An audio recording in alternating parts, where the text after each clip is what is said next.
Forte a Jesus. Amém? Vamos nos colocar de pé, toda a igreja. Coloque de pé. Em nome de Jesus. Você crê que Deus já está fazendo grandes coisas em nosso meio nessa hora, nesse lugar? Amém? Puxa vida, que bênção, né? Quem já está sendo abençoado aqui? Diga glória a Deus. Presença de Deus gloriosa. Tenho certeza que Deus já está falando poderosamente com você. Tenho certeza que Deus não te trouxe aqui à toa. E tenho certeza também que já essa primeira parte do culto ela já está ministrando o teu coração, já está abençoando você.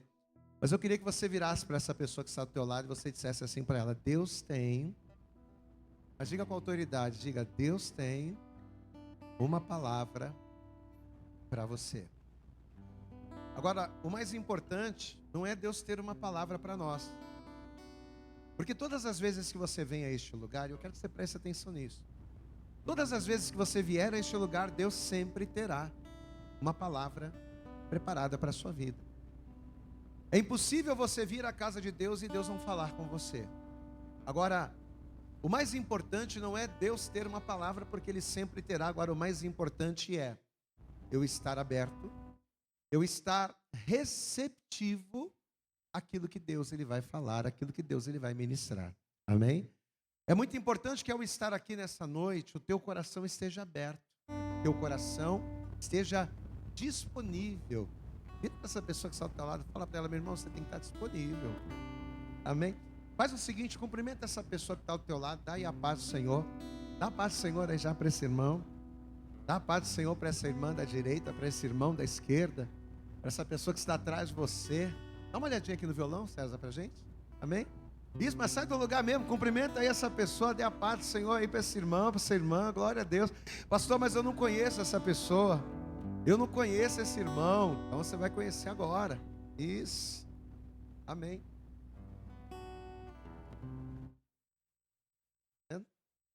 Glória a Deus, amém, amém. Já cumprimentou? Rapaz, já cumprimentou? Fala assim: já cumprimentei, pastor. Então vamos fazer uma coisa, coloca a sua mão assim sobre o seu coração. Deixa eu fazer uma oração agora.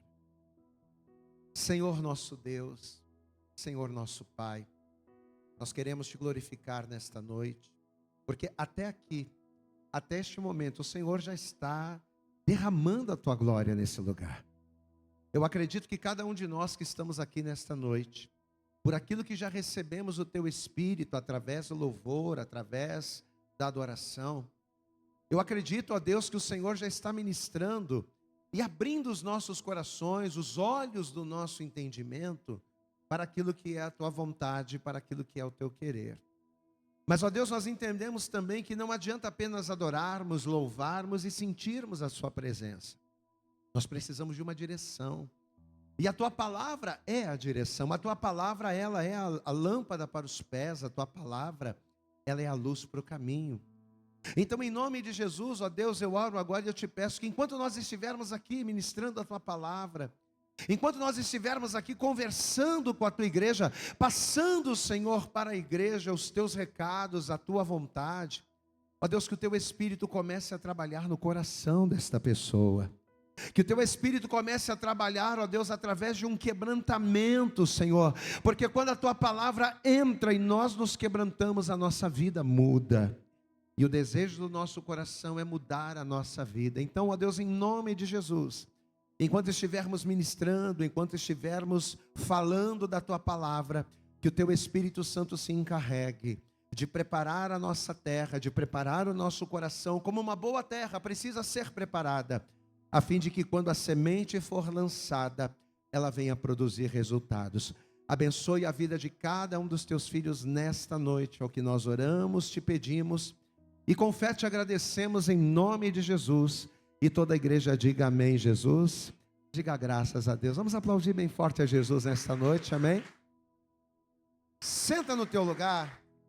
Olha o que a palavra de Deus ela vai nos dizer aqui, em Atos dos Apóstolos, capítulo de número 7. Enquanto você encontra, eu quero cumprimentar essa pessoa que nos acompanha pela internet. Deus abençoe poderosamente você. Amém. Se você ainda não é inscrito no canal, por favor, se inscreva no canal, ative as notificações, para que você possa acompanhar tudo aquilo que nós fazemos, todas as ministrações, todos os cultos, todos os eventos que o Senhor nos proporcionar aqui no MAP, você vai ter a oportunidade de estar acompanhando. Então, se você não é inscrito, se inscreva agora, já ative aí as notificações para que você fique tranquilo. E é claro, aquilo que a gente sempre pede, né? Procure estar enviando aí para o máximo de pessoas que você puder, porque enviar a palavra de Deus para pessoas é a nossa missão, como foi ministrado aqui. Ide por todo mundo e pregai o evangelho a toda criatura. Às vezes a gente não tem o dom de pregar, mas quando você envia uma mensagem para alguém, quando você manda uma ministração para alguém, indiretamente você também está pregando o evangelho. Então não deixe de pregar enviando aí essa mensagem para o máximo de pessoas possível. Amém? Você encontrou aqui Atos capítulo 7. Quem encontrou, diga glória a Deus. Quem está feliz com Jesus aí, diga amém. Aleluias.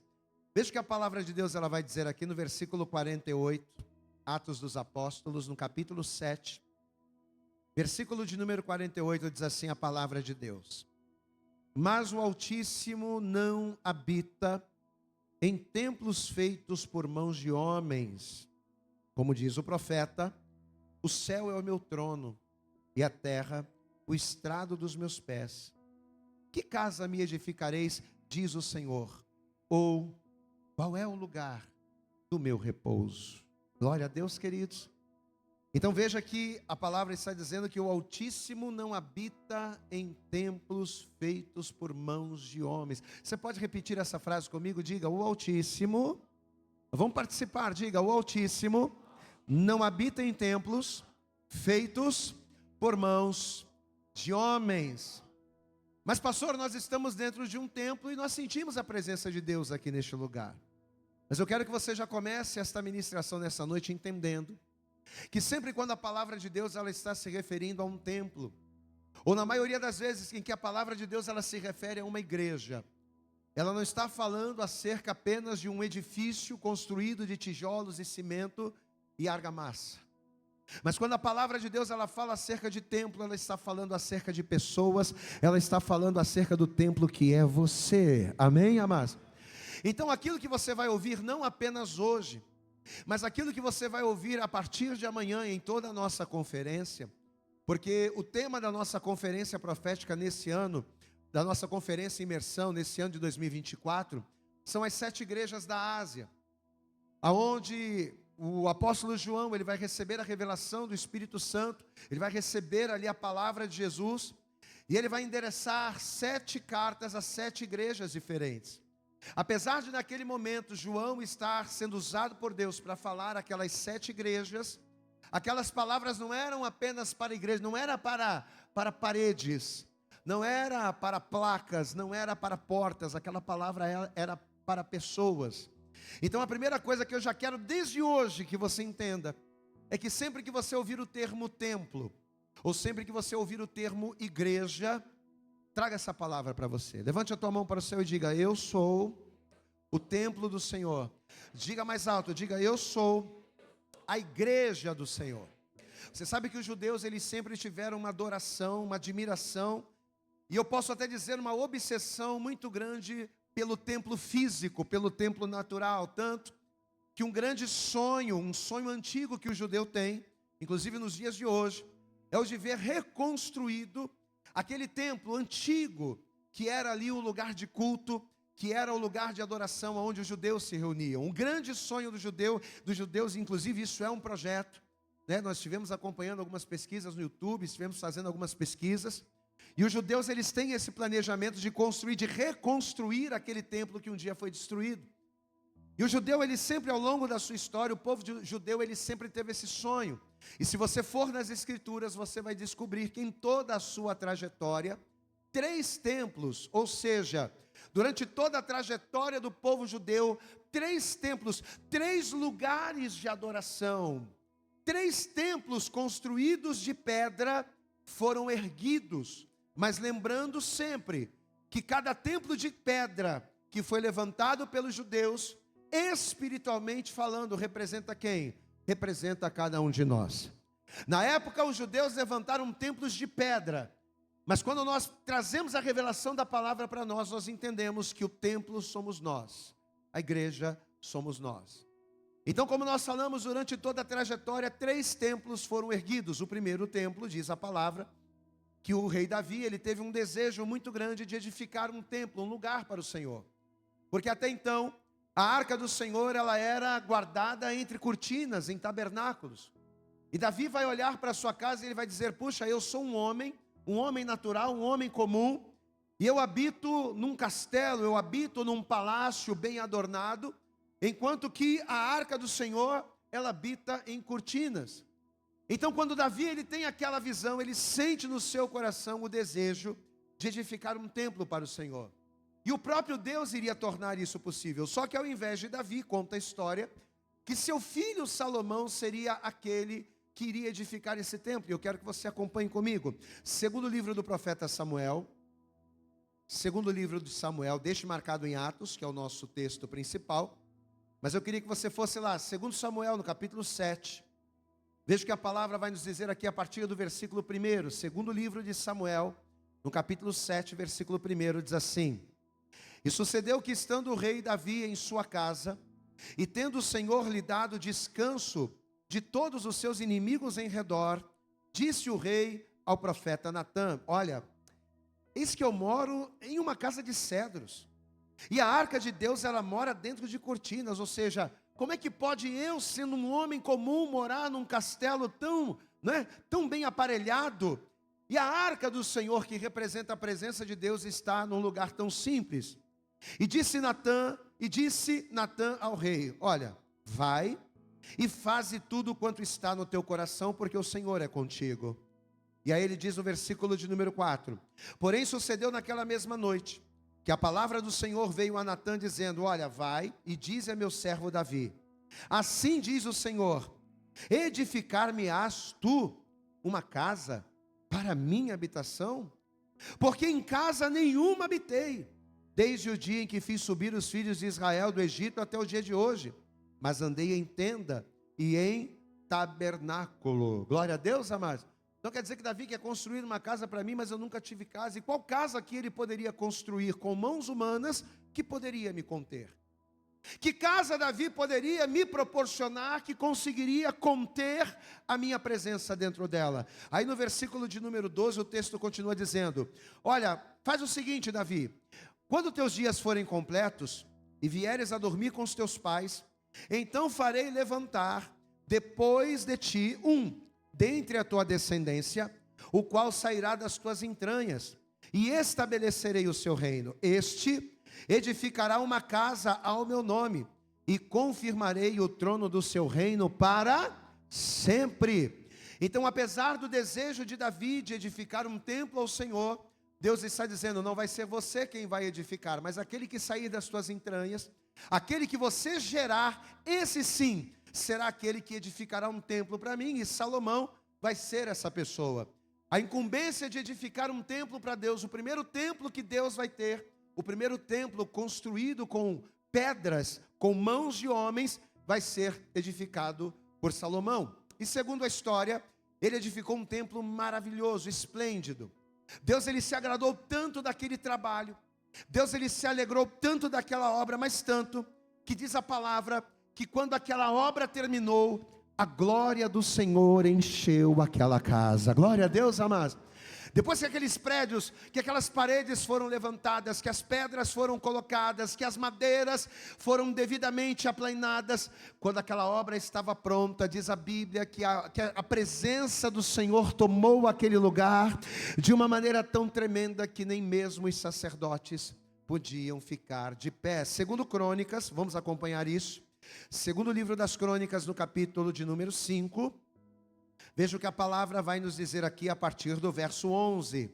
Segundo Crônicas, no capítulo 5, versículo de número 11, diz assim a palavra de Deus: E sucedeu que, saindo os sacerdotes do santuário, porque todos os sacerdotes que ali se acharam, se santificaram, sem respeitarem as suas turmas. E os levitas, que eram cantores, todos eles Asaf, e de Emã, e de Jedutum, e os seus filhos e de seus irmãos, vestidos de linho fino, com símbolos, com saltérios e com harpas, estavam em pé para o oriente do altar, e com eles até 120 sacerdotes, que tocavam as trombetas. Então aconteceu que quando eles uniformemente tocavam as trombetas e cantavam para fazerem ouvir uma só voz, bendizendo e louvando ao Senhor, e levantando ele a voz com trombetas e símbolos e outros instrumentos músicos, e louvando ao Senhor, dizendo: porque Ele é bom, porque a sua benignidade dura para sempre. Meu querido, minha querida, então a casa se encheu de uma nuvem, a saber, a casa do Senhor, e os sacerdotes não podiam permanecer em pé para ministrar por causa da nuvem, porque a glória do Senhor encheu aquela casa. Aleluias!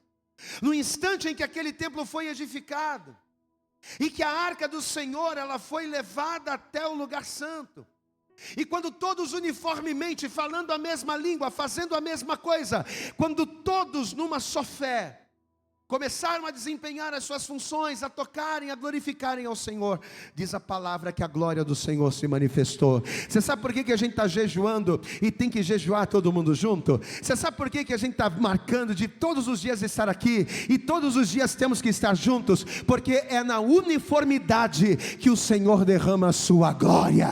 É quando estamos juntos, unidos, no mesmo propósito e na mesma visão, que a glória do Senhor se manifesta. Eu posso ouvir um glória a Deus aí, amado?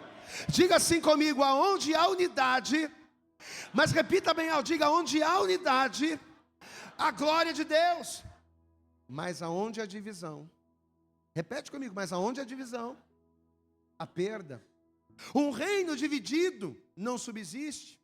Uma casa dividida, onde o marido puxa para um lado, a mulher puxa para o outro, não subsiste. Pessoas que têm uma sociedade onde um sócio quer uma coisa e outro sócio quer outra, não subsiste. Por quê? Porque a glória de Deus e a bênção de Deus, ela se manifesta na unidade. Eu posso ouvir um glória a Deus aí?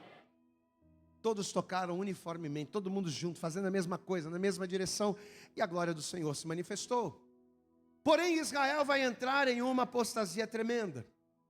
Apesar de terem visto a glória de Deus, apesar da glória de Deus encher aquele lugar, diz a Bíblia que Israel vai se afastar do Senhor. E agora, esse templo, onde a glória do Senhor se manifestou pela unidade, este templo, em que a glória do Senhor se manifestou porque todos estavam uniformemente firmes, esse templo vai ser jogado ao chão, ele vai ser destruído, fazendo-se cumprir aquela palavra que Deus havia dito justamente ainda nos dias de Davi. Se você vier comigo, segundo Samuel, no capítulo 7, vamos ver aqui a palavra que Deus vai dar ao rei, segundo livro do profeta Samuel, vamos voltar aqui um pouco, segundo Samuel, no capítulo 7, olha o que a palavra de Deus vai dizer aqui, segundo livro do profeta Samuel, no capítulo 7, vamos ler a partir do versículo 13 para a gente entender. Melhor ainda, vamos ler no 12, para a gente não perder o contexto. Segundo Samuel, capítulo 7, verso 12, diz assim: quando teus dias forem completos, isso aqui é Deus falando com Davi ainda. Quando teus dias forem completos, e vieres a dormir com os teus pais, então farei levantar depois de ti dentre a tua descendência, o qual sairá das tuas entranhas, e estabelecerei o seu reino. Este, e Deus está se referindo a Salomão, este edificará uma casa ao meu nome, e confirmarei o trono do seu reino aí no versículo 14 ele continua dizendo: eu lhe serei por pai, e ele me será por filho. Mas se vier a transgredir, o que vai acontecer, igreja? Castigá-lo-ei com vara de homens, e com açoites de filhos de homens. Eu vou abençoar se o teu filho for fiel, se ele andar nos meus caminhos, se ele seguir a minha palavra, se ele mantiver firme, eu vou abençoar o seu reinado, eu vou abençoar o seu ministério, tudo aquilo que eu colocar nas mãos dele vai prosperar, vai ser uma bênção. Mas se ele vier a transgredir, se ele vier fazer o que é mal aos meus olhos, castigá-lo-ei. E realmente assim fez o Senhor, porque diz a palavra que justamente por causa da desobediência, por causa dos pecados, Deus agora vai permitir que por volta do ano 587 a.C., os caldeus, eles vão invadir Jerusalém. Eles vão invadir aquele lugar. E além deles queimarem as casas, além deles derrubarem os muros, eles vão saquear todas as casas e Deus vai permitir. Diga comigo, Deus vai permitir. Como é que pode Deus permitir o mal? Aquela pessoa é crente, como é que pode Deus permitir que a luta venha? Aquela pessoa vai para a igreja, aquela pessoa é de Deus, já entregou a vida para Jesus. Pois é, meu irmão.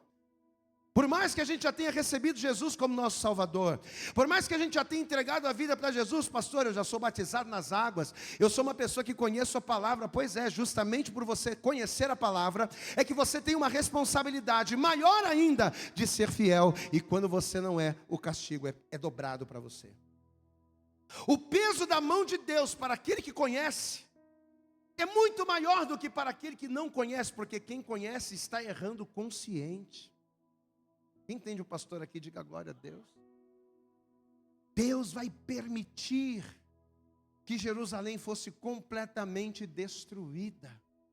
E junto com a destruição de Jerusalém, aquele templo, sim, aquele templo maravilhoso vai vir abaixo. Segundo livro dos Reis, no capítulo de número 25, vamos acompanhar. Segundo livro de Reis, capítulo 25. Veja que a palavra vai dizer aqui a partir do versículo de número 8. Segundo livro de Reis, no capítulo 25. Se você encontrou, dê um glória a Deus aí. Segundo Reis, capítulo 25, versículo 8, diz assim a palavra: E no 5º mês, no 7º dia do mês, este era o ano 19º de Nabucodonosor, rei da Babilônia, veio Nebuzaradã, capitão da guarda, servo do rei da Babilônia, a Jerusalém, e queimou a casa do Senhor e a casa do rei, como também todas as casas de Jerusalém, e todas as casas dos grandes queimou, e todo o exército dos caldeus que estava com o capitão da guarda, derrubou os muros em redor de Jerusalém, e o mais do povo que deixaram ficar na cidade, os rebeldes que se renderam ao rei da Babilônia, e o mais da multidão, Nebuzaradã, capitão da guarda, os levou presos. Porém, dos mais pobres da terra, deixou o capitão da guarda ficar alguns para vinheiros e para lavradores, e quebraram mais os caldeus as colunas de cobre que estavam na casa do Senhor, como também as bases e o mar de cobre que estavam na casa do Senhor, e levaram o seu bronze para a Babilônia. Olhem para mim. Aqui termina o primeiro templo de Jerusalém. O primeiro lugar que foi erguido pela mão do homem, com o intuito de que a glória de Deus se manifestasse. Aqui foi a ruína do primeiro templo. Amém, o tempo passou. Todo o povo foi levado ao cativeiro e durante muito tempo o povo permaneceu na Babilônia. Até que diz a palavra que através do rei Ciro, que era um rei persa, Deus resolve não apenas libertar o seu povo daquele cativeiro, daquela situação de vergonha, mas Deus também resolve autorizar e dar condições para que aquele povo retornasse do cativeiro na Babilônia, voltasse para Jerusalém e restaurasse a cidade. Então, depois de praticamente anos e anos de vergonha, Deus agora vai fazer isso. O povo que antes estava cativo, agora dirigidos por homens como Zorobabel, um homem como Zorobabel, por exemplo, debaixo da mão do Senhor, eles iriam começar um trabalho de reconstrução daquele templo. E conta-nos a Bíblia que esses homens vão começar a se esforçar. Esdras, Zorobabel, Neemias, esses homens vão começar a se esforçar. Deus ele vai começar a se agradar, e Deus vai se agradar tanto, mas tanto, a ponto de Deus dizer um versículo muito conhecido que eu quero que você acompanhe comigo. E esse versículo está no livro de Ageu, no capítulo de número 2. Ageu, logo depois de Sofonias, os profetas menores, Abacuque e Sofonias, você vai achar Ageu. Ageu no capítulo de número 2. Se você não achar, ele vai colocar aqui para você. Mas é importante que você tome posse dessa palavra. Eles vão se esforçar. Depois de anos e anos de cativeiro, Deus vai dizer, agora vocês vão retornar para aquela terra. Agora vocês vão retornar a uma vida boa. Vocês vão reconstruir a cidade. E vocês vão reconstruir o templo. E olha a palavra que Deus vai liberar sobre eles. Livro do profeta Ageu, capítulo 2. Quem encontrou, diga glória a Deus. Deus vai dizer para aquele povo, e Ele vai dizer também para cada um de nós esta noite. Versículo 8. Minha é a prata, meu é o ouro, diz o Senhor dos exércitos. Receba esta palavra sobre a tua vida. A glória desta última casa será maior do que a da primeira, diz o Senhor dos exércitos, e neste lugar de destruição eu darei paz. Você pode aplaudir bem forte ao Senhor.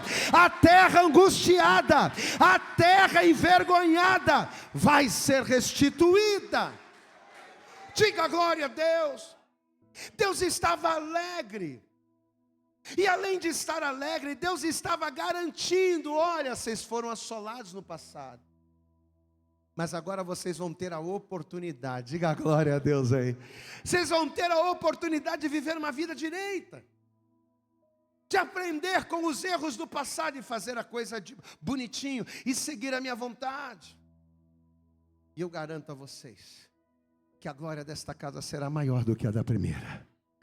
Apesar de eu ter enchido o templo, apesar da nuvem ter coberto o templo, apesar dos sacerdotes não terem conseguido ficar de pé, o que eu vou fazer agora vai ser maior ainda do que eu fiz antes. E neste lugar eu vou trazer paz. Glória a Deus, igreja. Não vai ter mais espada, não vai ter mais guerra, não vai ter mais... Não, neste lugar eu vou trazer paz. Olha as promessas de Deus. Olha as promessas. Amado, só que o ser humano, ele é tão complexo. O ser humano, ele é tão inconformado com as coisas que ele tem. E ele sempre está querendo mais e mais e mais. E nessa busca incessante, por querermos mais do que aquilo que Deus tem para nos dar, por querermos mais do que aquilo que muitas das vezes nós podemos ter. Porque se algumas coisas Deus não fez na tua vida, é porque você ainda não tem condições de tê-las. Quem entende isso aqui, amado? Às vezes a gente não entende isso. Pastor, por que Deus não fez tal coisa na minha vida? Porque talvez você ainda não tenha condição de receber. Aquilo que Deus ainda não fez, Deus não fez ou porque o tempo ainda não chegou, ou porque você não está preparado para receber. Porque se Deus fizer as coisas fora do tempo, não vai prosperar. E se Ele te der sem você ter condição, você vai jogar por terra. Só que mesmo assim a gente insiste. E aí a gente passa à frente de Deus. Ah, se Deus não me der, se Deus não fez, então eu vou fazer do meu jeito. E aí aquilo que está ruim fica pior. É o que vai acontecer aqui. Apesar de Deus garantir que a glória da segunda casa seria maior do que a da primeira, este segundo templo vai vir ao chão. Dessa vez por Herodes. Segundo a história, diz a palavra que no século I, Herodes, na intenção de agradar os judeus, mesmo ele sendo um rei ímpio, ele resolveu edificar um templo para os judeus. Só que essa edificação implicaria na demolição do segundo templo edificado por Esdras e por Zorobabel. E essa proposta foi considerada pelos judeus como uma violação do sagrado. Quer dizer que a gente vai destruir o segundo templo para reconstruir uma coisa melhor? Segundo o historiador Flávio Joséfo, por causa do ódio, e principalmente por causa da desconfiança que os judeus tinham em relação ao Herodes, o que eles resolveram fazer? O antigo templo só seria destruído depois que o novo templo estivesse pronto. Tá bom, você quer construir um novo templo? A gente constrói. A gente não vai destruir agora não. Primeiro você constrói, depois a gente vê. Por isso que a maioria dos judeus não consideravam o templo de Herodes como o terceiro templo, mas apenas como um templo reconstruído. Muitos dos judeus não consideravam aquele templo, mas amém. A obra aconteceu, o segundo templo foi destruído, e no 15º ano do reinado do rei Herodes, o terceiro templo foi edificado. Diga comigo, o terceiro templo edificado por mãos de homens. Então Herodes vai edificar o terceiro templo. Templo esse que, inclusive, o próprio Senhor Jesus, por muitas vezes, esteve ali presente, esteve ensinando. Numa dessas vezes, ele acabou sendo alvo de uma profecia de Jesus, né? Quando Jesus disse aos discípulos que esse templo iria ser derrubado. iria ser reconstruído. Na verdade, aquela profecia estava se tratando dele mesmo, mas ele vai usar o templo, né? Ele vai liberar uma profecia dizendo que aquele templo iria ser destruído e que pedra sobre pedra seria derribada. Vai ser justamente acerca deste templo que foi reconstruído por Herodes.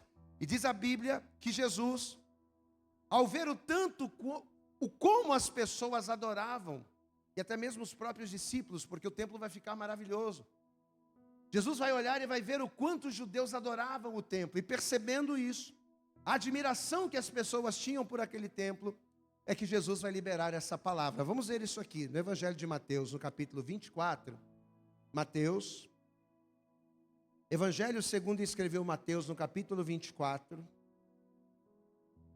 Jesus ele vai falar, ele vai liberar essa palavra sobre este terceiro templo também. Evangelho de Mateus, no capítulo 24. Quem encontrou, dê glória a Deus aí. Mateus capítulo 24, versículo 1 diz assim: E quando Jesus ia saindo do templo, aproximaram-se dele os seus discípulos, para lhe mostrarem a estrutura do templo. Que templo tremendo, maravilhoso. Jesus, porém, lhes disse: Não vedes tudo isso? Você está vendo essa construção? Não vedes tudo isso? Em verdade vos digo que não ficará aqui pedra sobre pedra que não seja o que, queridos? Que não seja derribada. E quando Jesus ele fala essas palavras para os discípulos, amados, isso aqui de fato iria acontecer. E por quê? Porque o povo, e é isso que eu quero que você entenda, porque isso aqui é a chave para a gente trazer a revelação da palavra. Porque até agora, eu só estou te falando de história. A revelação da palavra está vindo, mas para você entender a revelação, você precisa entender a história. Mas por que eu estou me prendendo muito a essa questão do templo? Porque naquela época, ou no decorrer da história, o povo de Israel, eles tinham no templo como um lugar muito sagrado, mas eles tinham quase que uma veneração ao templo. O templo para o judeu era um lugar tão sagrado, mas tão sagrado, a ponto das pessoas adorarem e se preocuparem muito mais com aquela estrutura, com aquele templo, do que com o próprio Deus. As pessoas tinham um zelo pelo templo, pelo lugar, né? Por aquele ambiente. E muitas das vezes elas acabavam tendo tanto zelo pelo ambiente, pelo local, e elas acabavam se esquecendo da obediência ao Deus do templo. Então, justamente por essa razão, conhecendo Jesus o coração daquelas pessoas, o que Jesus vai dizer? Vai liberar essa palavra. Vocês que admiram tanto essa obra, vocês que veneram tanto essa estrutura, vocês estão vendo esse templo aqui? Pois é, desse templo aqui, não sobrará pedra sobre pedra que não seja derrubada. Amém, amados? E conta-nos a história, que 70 anos depois da crucificação de Jesus, os romanos, combatendo ali as revoltas que haviam, eles vão tomar Jerusalém, e os judeus, para tentarem escapar da morte, o que eles vão fazer? Eles vão correr para onde? Para dentro do templo. Os romanos estão vindo, os romanos estão chegando, vieram cavalo com espada, eles correram para dentro do templo. Só que o que Jesus havia profetizado? Não sobrará pedra sobre pedra que não seja derribada. E aí o general Tito vai dar ordens, né? Futuramente ele vai se tornar imperador, e ele vai invadir Jerusalém, ele vai invadir o templo, ele vai matar os judeus, e ele vai destruir completamente aquele templo, porque as paredes do templo eram cravejadas de pedras. Então eles vão entrar no templo, eles vão matar os judeus, e eles vão destruir o templo, para retirarem inclusive as pedras preciosas que haviam ali, fazendo com que não sobrasse pedra sobre pedra que não fosse derribada. E com isso, pela terceira vez na história, um templo que foi construído por mão de homem foi derribado. Um templo que foi edificado por homens veio abaixo. O primeiro templo de Salomão. O segundo templo, Zorobabel, Neemias, Ageu, Neemias, Esdras. E o terceiro templo, Herodes. E aí, conforme a gente foi tendo esse entendimento, 3 templos foram edificados, 3 templos foram destruídos. Aí o Senhor começou a trazer uma palavra ao nosso coração. Vamos comigo lá para o segundo livro de Crônicas. Agora a gente vai começar a trazer a revelação da palavra para nós. Segundo Crônicas, no capítulo de número 2. Olha o que a palavra diz aqui. Crônicas, segundo livro das Crônicas, no capítulo de número 2. Versículo, vamos ler a partir do versículo 4. Segundo livro das Crônicas, capítulo 2, versículo 4, diz assim: Eis que estou, isso aqui é Salomão falando com Deus, ainda lá no primeiro templo, tá? Estou voltando um pouquinho na história para você entender. Segundo Crônicas, capítulo 2, verso 4. Eis que estou para edificar uma casa ao nome do Senhor meu Deus, para lhe consagrar, para queimar perante ele incenso aromático, e para apresentação contínua do pão da proposição, para os holocaustos da manhã, da tarde, nos sábados, nas luas novas, nas festividades do Senhor nosso Deus, o que é obrigação perpétua de Israel. Eu estou prestes a edificar um lugar onde as pessoas vão vir aqui para adorar, né? Para pagar os seus votos, para glorificar ao Senhor. Versículo 5. E a casa que eu estou para edificar, ela há de ser grande, porque o nosso Deus é maior do que todos os deuses.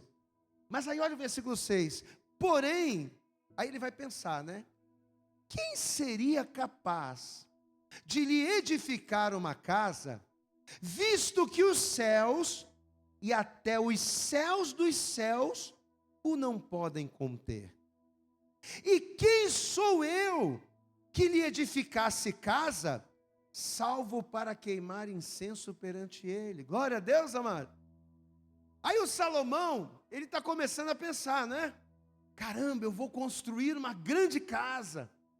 Uma casa para que as pessoas adorem, para que as pessoas louvem, para que o nome do Senhor seja glorificado, para que a presença de Deus ela se manifeste. Eu vou construir, e tem que ser um lugar grande, porque Deus é grande. Eu não vou construir uma coisa pequena, eu vou fazer uma obra enorme, para que a glória de Deus esteja aí. Mas é como que se ele de repente parasse e pensasse assim: mas peraí, eu estou falando que eu vou edificar uma casa grande, mas quem sou eu para edificar uma casa para um Deus tão grande como esse? Quem sou eu em ter a pretensão de achar que com as minhas mãos eu vou construir alguma coisa que consiga conter esse Deus e a sua glória? Então você vê que através do questionamento que ele está fazendo, isso aqui é como se ele estivesse falando com ele mesmo. Então, através desse questionamento, a gente começa a perceber nitidamente que apesar do homem, em toda a sua trajetória, querer edificar um lugar para Deus, por mais bonito que esse lugar seja, por mais adornado, por maior que esse lugar seja, queridos, o homem não tem condição de edificar um lugar que contém a glória de Deus. Amém, amados? Salomão, ele vai começar a entender isso. Por mais que eu tenha dinheiro, por mais que eu tenha poder, por mais que eu tenha estrutura, eu jamais vou conseguir construir um lugar e dizer: a partir de agora, Deus vai morar aqui. Eu não posso fazer isso, porque nem os céus e nem os céus dos céus podem contê-lo. Glória a Deus, amados. A terra é o estrado dos seus pés.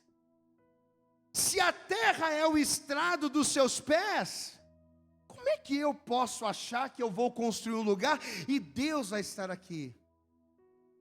E por que o homem não tem condição disso? Primeiro, pela insignificância do homem. E segundo, queridos, porque além do homem adorar tudo aquilo que ele faz, além do homem adorar todas as obras que ele próprio realiza, o homem nunca conseguiria comportar Deus em qualquer outro lugar.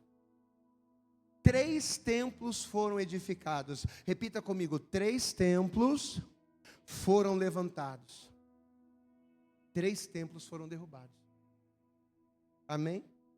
3 templos foram edificados, 3 templos foram derrubados. E detalhe, ainda hoje, quando você vê nas reportagens, e apareceu muitas das vezes aí nas reportagens da guerra de Israel, lá com a Palestina, lá, você vê lá no Muro das Lamentações, até hoje. O que é o Muro das Lamentações?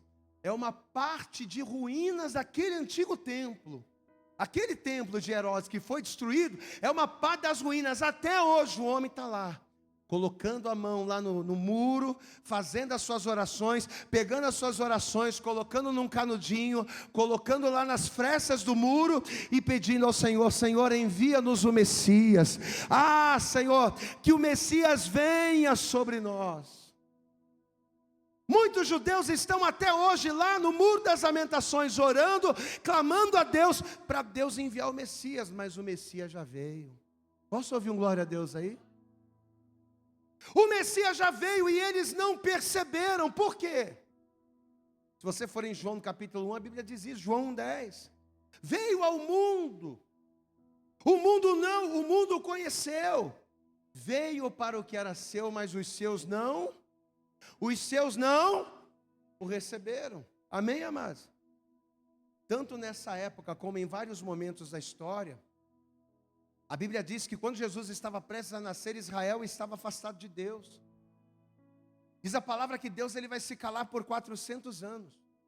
Por causa do pecado, por causa das abominações, Deus vai ficar 400 anos calado, sem falar com homens, sem levantar profetas. E aí quando terminam esses 400 anos, Jesus nasce. E quando Jesus nasce, que é o fim desse período de silêncio, por causa da distância do homem com Deus, Jesus ele veio para os seus, mas os seus não o reconheceram. O homem estava tão distante, presta atenção nisso aqui, o homem estava tão distante de Deus, que Jesus ele veio, ele esteve nessa terra, ele habitou entre eles, e eles não o reconheceram. Eles não perceberam. Você sabe qual é o maior problema do homem se afastar de Deus? O maior problema do homem se afastar de Deus é que o homem passa a desconhecer o Senhor. Às vezes a pessoa está assim: Senhor, eu queria tanto que o Senhor falasse comigo, eu precisava tanto receber uma direção. Talvez você está aqui hoje, amado.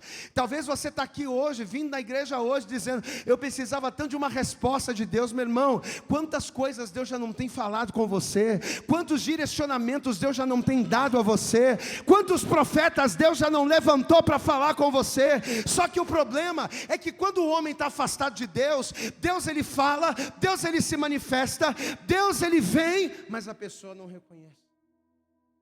Porque o afastamento, quanto mais afastado o homem fica de Deus, mais o afastamento afeta a memória. A pessoa desconhece a Deus. Os discípulos estavam caminhando no caminho de Emaús, estavam conversando com a pastora Bárbara, isso. A pastora Bárbara estava conversando comigo. E Jesus ali apareceu no meio deles.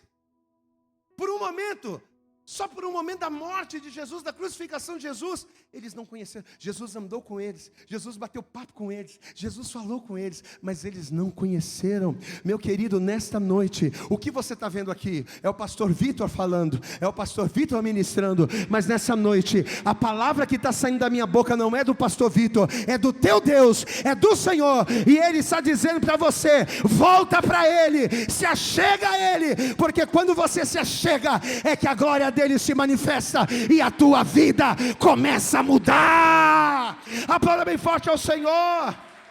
Apesar de operar milagres e sinais tremendos, olha que coisa tremenda, pensa nisso, amados.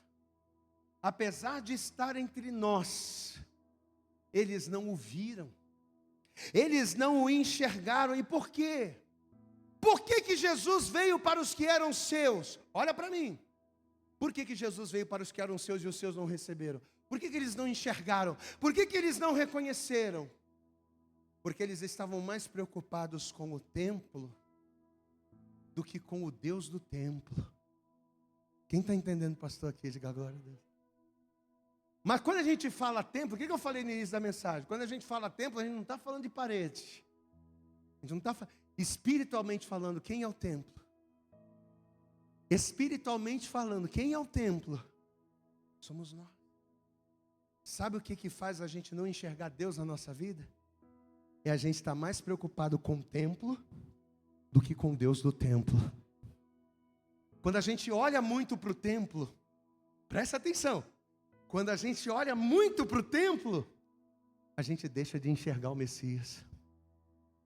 Quando a gente só se preocupa com o templo, a gente deixa de ouvir, a gente deixa de perceber, a gente deixa de sentir a presença do Deus do templo. Em 1 Coríntios, no capítulo 3, versículo 16, Paulo diz: não sabeis vós, você não sabe, você ainda não entendeu que você é templo de Deus, e que o Espírito de Deus habita em você. Glória a Deus, amados. Não é no templo de pedra, não é no templo de cimento, não é no templo de argamassa, não. É em você, é na tua vida, é na tua mente, é no teu coração, é na tua estrutura. Amado, nós somos o templo de Deus. Apesar de não sermos feitos de pedra e de cimento, nós é que somos o templo erguido, não por mãos de homens. Glória a Deus, igreja. Porque Deus não habita em templo feito por mão de homem. Você não foi feito por mão de homem. Você não nasceu só do teu pai. Você não nasceu só da tua mãe. Mas você veio do céu. Você foi formado por Deus. Você foi criado por Deus. E para Deus um dia você retornará. Então abre a tua boca e glorifica, meu irmão. Porque grandes coisas Ele fará no teu templo. Em nome de Jesus. Aleluias. O templo feito, não por mão de homem, onde Deus habita, sou eu e você. Diga, eu e você. Diga bem alto, eu e você. Somos o templo que Deus habita. Só que olha o problema. Às vezes a gente está igual os judeus. Às vezes a gente está tão preocupado com o templo. Eu estou tão preocupado com a academia. Eu estou tão preocupado com a conta bancária. Eu estou tão preocupado com o problema. Eu estou tão preocupado com o dinheiro. Eu estou tão preocupado com o sucesso. Eu estou tão preocupado com o templo, que às vezes eu acabo não enxergando, não olhando, não percebendo o Deus do templo. Os judeus estavam assim. Por isso Jesus ele veio, andou, pregou, fez milagre, ressuscitou mortos, expulsou demônios. E ainda assim as pessoas não perceberam. E não é isso que acontece na nossa vida? Quantas e quantas vezes Deus já não se manifestou a você? Quantas e quantas vezes Deus já não falou para você? Quantas e quantas vezes Deus ele já não te disse: eu sou contigo, você vai sair dessa situação, você vai ver a minha glória. Quantas e quantas vezes Deus já não operou na tua vida, mas ainda assim a gente duvida. Amém, amados? Quando a gente olha para o templo, a gente deixa de enxergar o Messias. Quando a gente olha para o templo, quando a gente só se preocupa com o templo, a gente não enxerga o Messias na nossa vida. Só que nesta noite, olha a palavra que o Senhor mandou dizer para você. Livro do profeta Isaías, no capítulo 45, no versículo de número 21. Essa palavra é para nós essa noite. Isaías capítulo 45, verso 21. Ele diz para mim, ele diz para você: anunciai, chegai-vos, tomai conselho todos juntos. Quem fez ouvir isto desde a antiguidade? Quem desde então o anunciou? Por porventura não sou eu, o Senhor?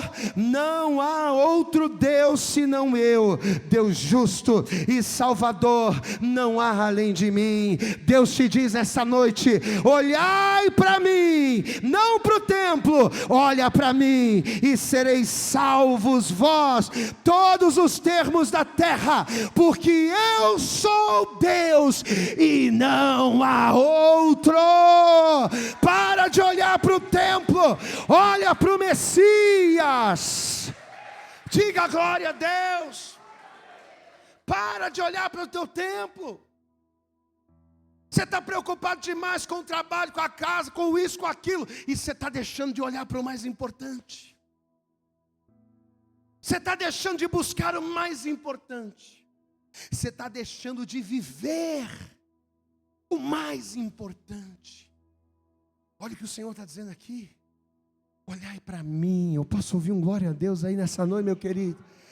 Olhai para mim. Sabe o que vai acontecer quando você olhar para mim? Tu não vai ganhar só um carro, tu não vai ganhar só uma casa, tu não vai receber só uma curazinha, você não vai receber só um milagrezinho, não. Olhai para mim e sereis salvos, todos os termos da terra, porque eu sou Deus e não há outro. Pode aplaudir aí, meu irmão. Não há outro capaz. Não há outro capaz de mudar a tua vida. Não há outro capaz de salvar você, a não ser Ele. Só que às vezes, por causa dos problemas que surgem, ao invés da gente olhar para Deus, para onde é que a gente olha? Para o nosso próprio umbigo, para a nossa própria vida, para os nossos próprios problemas. A gente está muito preocupado com o nosso templo. Aí sabe o que acontece? O Messias vem, fala com a gente e a gente não ouve. Deus está falando, e a pessoa não está percebendo. Deus está falando, vai por aqui, deixa essa vida, vem para cá. E Deus está falando, está sinalizando, está apontando. E a pessoa não está nem aí, por quê? Porque ela está focada em outra coisa. Ela está focada em outras coisas. Diga assim comigo: as distrações com o templo me impedem de enxergar o Senhor do templo. Olha o exemplo de Marta, gente. Amados, Marta estava tão distraída com afazeres importantes, não era com qualquer coisa não. Ela estava distraída com coisas importantes. Mas ela estava tão preocupada com as outras coisas, com as coisas do templo, que Jesus acabou ali naquele momento, virando segundo plano. Alguém tinha que fazer, sim, mas naquele momento, Jesus tinha que ser a prioridade. Em que plano Jesus está na sua vida? Primeiro? Segundo? Terceiro? 11º? 20º? Último? Olha o que Deus está falando comigo, com você, amados. Será que Jesus tem sido a minha prioridade? Ou o meu templo, os meus problemas, as minhas questões é que tem sido prioridade? Olha o exemplo de Elias. Queridos, Elias estava tão preocupado em fugir da Jezabel.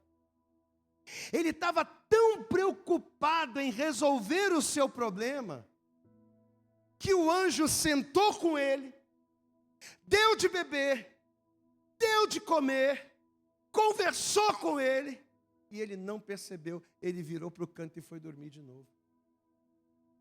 Quem está entendendo, pastor, aqui?